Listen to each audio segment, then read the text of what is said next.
You know that feeling? Like you're on a stage and your whole life is a performance for some invisible audience.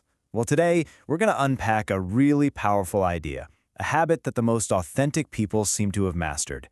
And it's simple. They don't perform, they just live. So, let's just jump right in with a question for you. Whose script are you following, really? I mean, think about it. The big choices, the small ones, the job you have, the pictures you post online, is all of that coming from your script? Or, and be honest with yourself here, are you kind of following a script that someone else wrote? You know, one written by society, or your family, or maybe even just your Instagram feed. Yeah, that constant feeling of being on, it's a real thing. And it leads to what we can call the performance trap. It's like we build this stage for ourselves, right? And let's be real, trying to put on a show 24/7, it is absolutely exhausting.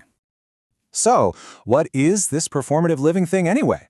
Well, it's basically when you curate your life for an audience. You're doing things for the likes, for the approval, for the applause, from an audience that honestly might not even be watching that closely. It's that sinking feeling when you realize the person in the director's chair of your own life isn't you. It's this ghost of what you think everyone else expects. Okay, so this brings us to a really crucial distinction.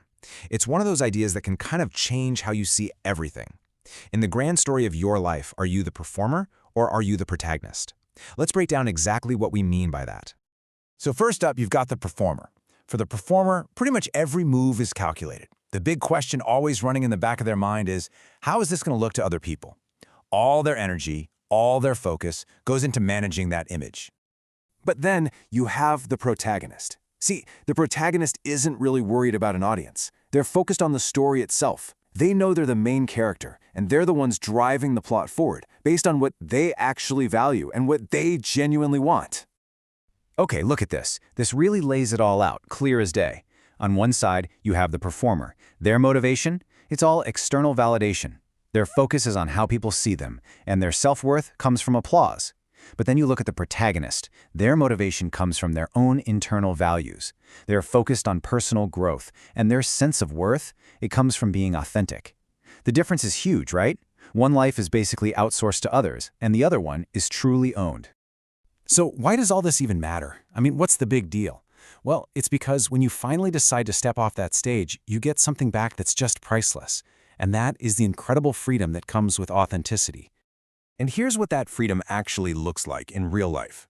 First, just imagine the relief, the sheer relief of putting down that heavy weight of everyone else's expectations.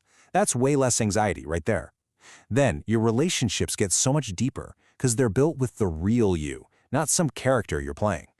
And finally, your motivation, your drive, it's not about chasing praise anymore. It starts coming from this genuine fire inside you, from real passion and a sense of purpose. When you boil it all down, what we're really talking about here is one simple, powerful thing: taking back the controls. It's about that moment of realization when it hits you. Wait a minute, this is my story. I'm the one who's supposed to be writing it. And that brings us right back to where we started.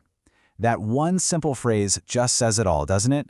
The whole point isn't to have a life that looks good to other people. The point is to have a life that feels good to you. That is what being the protagonist is all about.